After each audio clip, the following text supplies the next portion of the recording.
Hey guys, what's good? This is the second installment of March that I'm doing the Chicago Bulls podcast, Shane's Chicago's Bulls podcast. So I did miss one in February, therefore this is my second one for March to make up for the one that I missed in February. Okay guys, so the team is 29-42. They just had a nice win the other day. They beat the Houston Rockets, and I believe the final score was 132-124. And Colin Sexton, I think he had 25 to lead the way. Modest Buzelis had 23. And they had several scorers that produced, and I think Josh Giddey had like 13 assists. I mean, this guy's averaging 9.1 assists per game. Somehow he's not qualified because he missed several games, but I don't know if he plays the rest of the games, if he's actually qualified. He would be third in the NBA right now in assists. So, and I believe that's behind Jokic and Luka Doncic. So that's pretty impressive. And, so at least I think I have that right. He would definitely be third with 9.1 assists. No, you know what? I'm wrong on that. Cade Cunningham is second with like 9.9 assists. Giddey would be third with 9.1, just ahead of Luka Doncic. So Luka has like 8.9 he's averaging per game. But man, Giddey is doing magic with the ball. He's scoring too. He's rebounding. The guy was a great get, and totally way surpasses Alex Caruso. I mean, Alex Caruso, all defense, little bit of scoring, hustle. But I mean, dude, Giddey does it all, okay? And this guy is moving up the charts in, triple doubles. So, and he's still, 21 years old? So, I mean, look, guys, I think the Bulls have promise. I've been saying this for the last few years, even before we got rid of half of our team at the trade deadline. I think, they've got a lot of guys under contract next year, and I think at least 7 or 8 of the current players on the team are under contract. And then you got to look at it we're drafting somebody good in the first round. They're going to make the roster. Esengwe, draft pick this past year that unfortunately missed most of the season. He's going to come back where I think he's going to be definitely getting minutes next year, hopefully as a starter. We'll see. Hopefully he builds his body up, but he'll at least be a rotation player. And, I'm expecting big things from him, especially defensively, Noah Esengwe. So we'll see what happens. And, do they go after Walker Kessler in free agency? Do they offer him a big contract that the Utah Jazz can't match because he's a restricted free agent? I will tell you, again, I would definitely re-sign Colin Sexton. This guy is playing great ball. He would be like the veteran of the team. I think he's like 26, 27, but he'd be like the veteran of the team. And that would be a young veteran of the team. And this guy has played well. He got hurt a little bit since he got traded to Chicago. He missed some games, but the ones he's been out there, mostly, he's really produced. He had a couple of bad ones, but mostly really good games. And I think I would definitely re-sign Colin Sexton over, I think I said this my last one that I put up, my last podcast, I would re-sign him over Ivy, and Anthony Simons is not going to be back. That I already know. Now, Ivy, it's possible. But if I had a choice between the two, even though Sexton is older, I just think Sexton is the better player. And I think you're still going to get Sexton for a pretty reasonable price. And so that's what I would do. I would re-sign Colin Sexton, see who we're getting in the draft, and especially that first pick.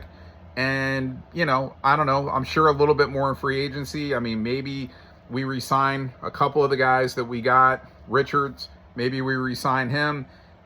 Leonard Miller, it's a player option, so he'll definitely be back. They'll definitely pick up that option. It's for a couple $1 million. Dillinger, he's been playing pretty well, man, off the bench.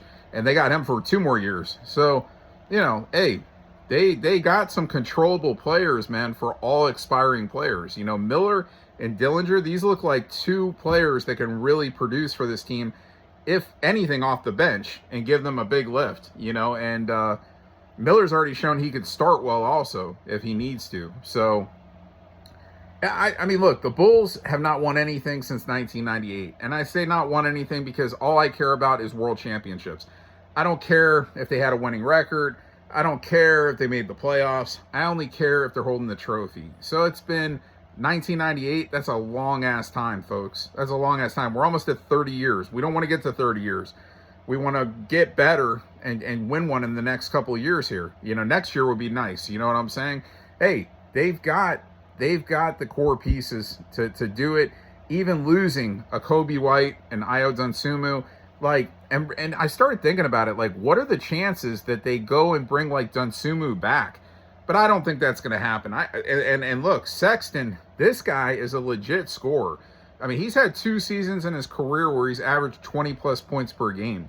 So, you know, I would bring Colin Sexton back. That's all I'm saying. You know, and with the knee soreness, with Ivy, like, I don't know. He's just coming off of surgery. That kind of is like not a good sign. I don't want to have a Lonzo Ball incident again where, you know, we sign a player for 3 or 4 years and then he barely plays because he keeps getting, you know, his knee tears, his meniscus, his ACL, whatever. And, you know, and I'm not saying that's going to happen, but it could, you know, and I don't like hearing the knee soreness thing that's kept him out the last few weeks, and it might keep him out the rest of the year. So look, guys, unless a tremendous miracle occurs, which it's, I mean, it's, and this is even more than a miracle. They're not getting a play-in spot. They're not making the playoffs, of course. And it's disappointing. You know, I do think if they kept the team that they had together, probably would be more of a play-in team right now. And I think, you know, you never know. Like, they could have surpassed a couple of those other teams to get to the playoff. But in the long run, the defense on our former team, of our former group of players, they just were not good enough defensively. They just gave up way too many points on a consistent basis, and that's not good. As good as they scored, that was the most disappointing thing. That was a top 10 scoring team that they put together. It was just a bottom 5 defensive team that they put together, at least in terms of points per game. They rebounded really well. So rebounding is defense, and it's, you know, it does account. But in terms of points per game, they just gave up way too much. Got to get some better defensive-minded players in here. I'm not going to even start talking about draft picks, although I'd say, what are they going to select? I mean, if I'm looking at it, do we go sign Kessler to a free agency offer sheet and see if Utah matches? Or, you know, are there some centers in this draft that, you know, they may go after with their pick? They're probably going to get a top 10 pick.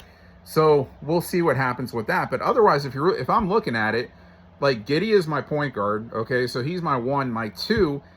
Right now, Trey Jones, but, like, Trey Jones can score. I mean, he can play it too. He might be a little bit undersized, but that guy can also defend pretty well. So he gets a lot of steals and shit. So, but, you know, or re-signing Sexton. I mean, does he become the starting 2, you know? And then Buzelis at the 3, at the 4, I'm looking Essengwe. If he doesn't start next year, I'm looking maybe like Leonard Miller is the starter at the 4. I don't know, you know, or so do we draft a 4? I don't think so. Do we draft a 5? I would say so. And then you're just looking for depth behind that, because again, I'd say, now you could say we draft a guard and we don't re-sign Sexton, maybe, right? And we develop a young guard to start alongside Giddey. I mean, I guess that's possible, but man, we have some nice guards on this team already. And man, we got rid of some nice ones. But again, those guys, they lacked, especially Kobe White, lacked defensive presence. Ayo was a pretty good defender. He's, you know, and he could get better. He's getting bigger in size. But those guys could score it, you know. But, hey, look, we've moved on, and it is the way it is. So, guys, we'll see what happens. We're going to have the whole playoffs. We're going to have the finals before we get to free agency. So, free agency probably starts around June, the beginning of June, from what I remember. Or shit, is it even, wait a minute, April, May, June? Yeah, it should be some point in June, I believe, that free agency starts. So, I will be back in April with another episode. I'm going to probably wait till the season's actually over for the Bulls. Then I'll talk a little bit about, you know, the playoffs, whatever, who I think might win or whatever.